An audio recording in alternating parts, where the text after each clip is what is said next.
Since we did not have a cot, we decided to stay on the roof deck. The three of us were on the roof deck all day until evening. We had just settled in for the night, but after around 5 minutes, we heard a loud sound and felt something bump into us.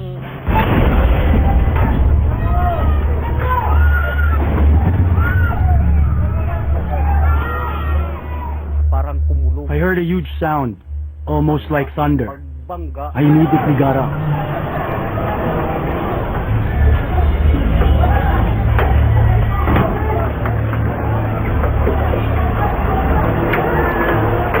With no sound of alarm and without any warning from the ship's officer and crew, the Dona Paz collided with the MT Vector. The passengers inside the Dona Paz did not know that they had slammed into another ship, and it was no ordinary vessel. The MT Vector was an oil tanker carrying 8,000 barrels of gasoline and kerosene. Its bow had rammed into the port or left side of the Dona Paz, right where the engine room and main switchboard were located. The crash knocked out the engines and caused a short circuit, plunging the Dona Paz into total darkness. Military soldier Lutgardo Nieto was on the upper deck when he heard the crash. It sounded like steel going clang, clang. There was a blackout and all the lights went out. I looked at the right side of the Dona Paz. The tail end of our ship was on fire. Then I heard an explosion coming from the engine room.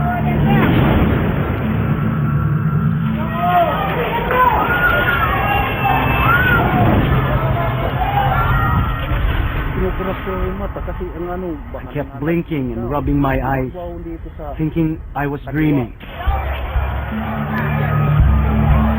I ran to the other side and saw a smaller ship burning. We ran towards the side of the ship to see what was going on. We saw the ship burning.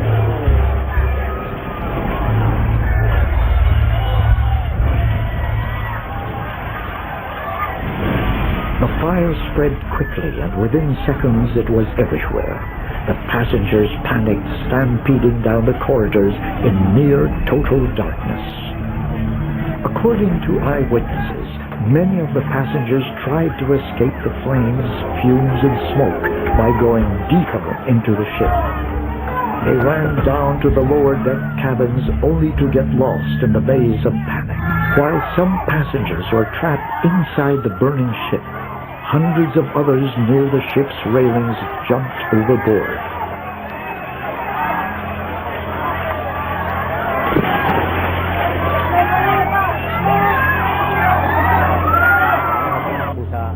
I ran back to my daughter Aludia and told her there's a fire. Aludia slumped to the floor and started crying. I told her to be quiet and we were going to jump overboard. It was too late to get a life jacket. There was too much smoke, which was very black. I could not breathe from the smoke. The smoke was thick, very black. I felt that I would die. I saw Papa getting ready to jump. I held on to his shoulder. He gave me a look that said, "Hang on, we're going to jump."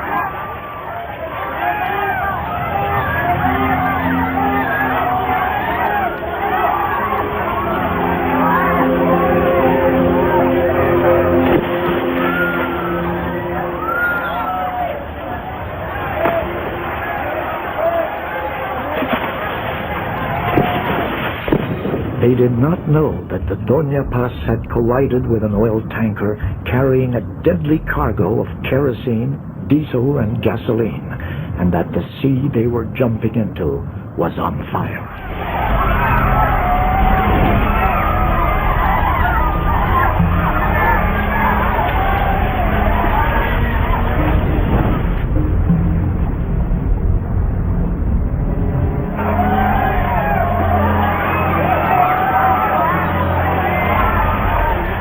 Military soldier Lutgardo Nieto was also among the first to jump overboard.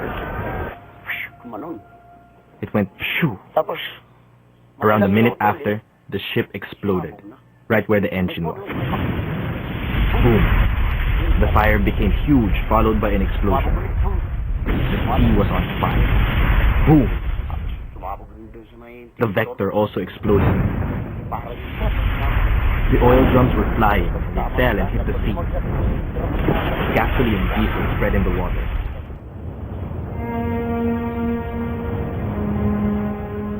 In the days to come, the real horror of the tragedy became clear. It is believed that nearly 4,000 passengers boarded the Dona Paz. Only 24 would survive to tell the tale. And as the search for bodies ended, the demand for answers began.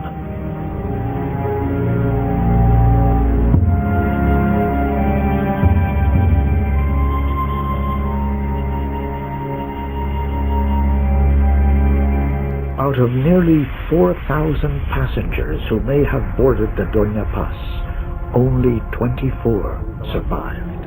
Unbelievably, the official investigation ruled out what could have been the most spectacular aspect of the Dona Paz tragedy. The reported overcrowding of almost 4,000 passengers on board the Dona Paz. The Board of Marine Inquiry dismissed the eyewitness account of the survivors. They ruled that the eyewitnesses were not qualified to count the number of actual passengers aboard and were just making estimates. Many were shocked that Sulpicio Lines was not held liable for the possible overloading of the Dona Paz. The ruling drew howls of protest from the relatives of unlisted and still missing passengers. But one burning question remained. Why didn't the captain and crew of the Dona Paz take evasive action? Shocking allegations later surfaced from survivors. Witness told investigators about the party being held aboard the Dona Paz just minutes before the crash. Nakita ko sa taas yung gabi na yun. I heard music and laughter. May tumutugtog, parang nagsasayawan sila. I guess there was dancing up there. So they were having fun? That's what I noticed. Who was having a party? Hindi ko talaga masabi kung sino eh. Dahil They were having fun, not the passengers. They were having fun. yung nasa taas, hindi yung pasaheros. Are you talking about the first-class passengers?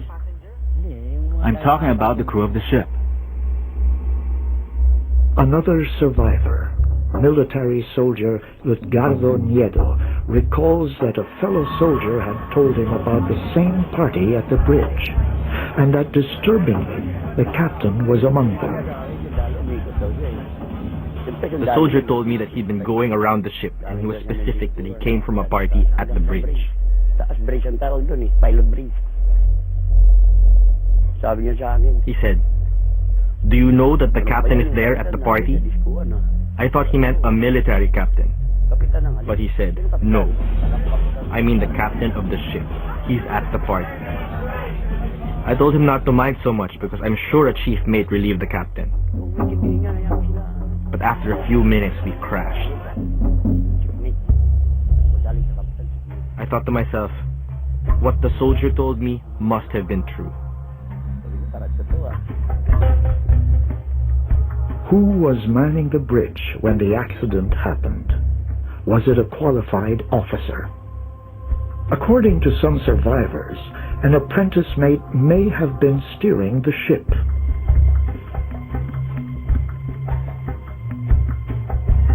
The truth may never be known.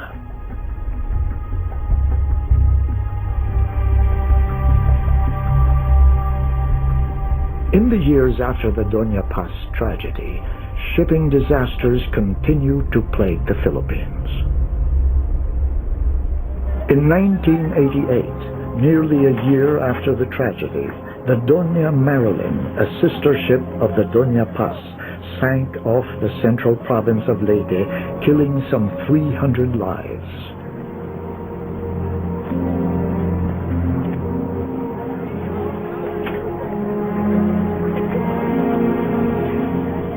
Were no lessons learned from one of the world's worst maritime disasters?